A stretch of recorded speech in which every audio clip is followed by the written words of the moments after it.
Hi, I'm Dr. Fodero. I'm a board-certified plastic surgeon, and today I'd like to take you through a primary rhinoplasty case. So this is a very pleasant 37-year-old female who presented to me with numerous complaints. Her primary complaint was that the bridge of her nose was too full and that the tip of her nose was too boxy or ill-defined. And you can see those issues on this oblique view. And from the other side, you can see the fullness in her bridge, and you can see the lack of definition of the tip of the nose.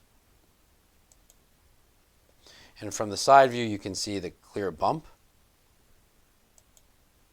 And from the other side, you can see the bump as well.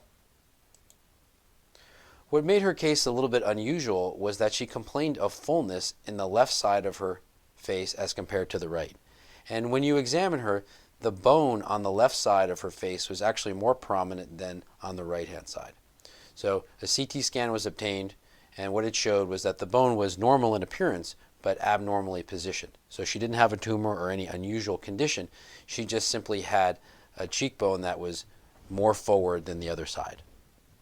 So before we did the surgery, we talked about the corrections that I thought were possible.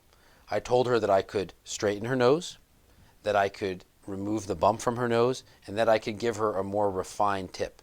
I didn't think it was worth correcting this fullness in the left side as compared to the right. Simply put, too much surgery. So with more humble goals, we proceeded to surgery.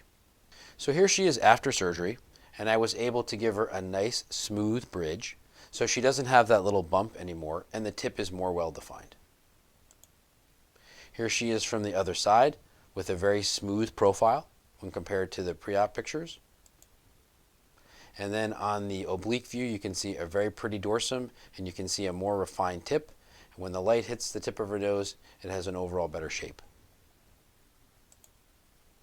Once again, from the oblique view, a nice smooth bridge, a more refined tip, and a slightly reduced nose. And from the front, you can see that the nasal bones have been straightened. The tip is now more refined.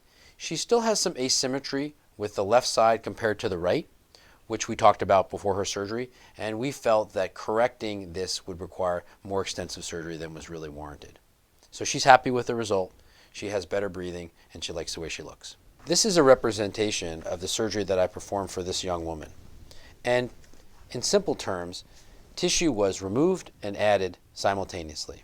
So she didn't like the appearance of the bridge of the nose. So we removed some bone and some cartilage, and then we refined the tip and made the tip somewhat stronger.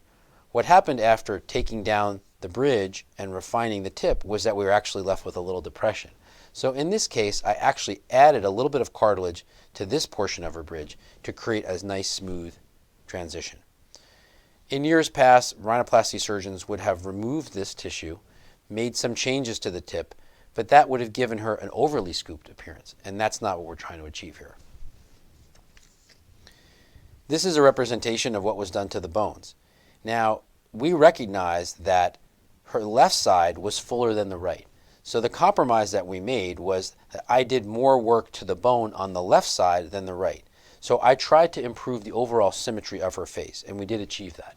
We didn't correct all the asymmetry because that was beyond the scope of a rhinoplasty, but we were able to make enough positive change to make the nose prettier and to make her happy. She did have some airway obstruction, and to correct that, I removed some of the deviated portion of her septum.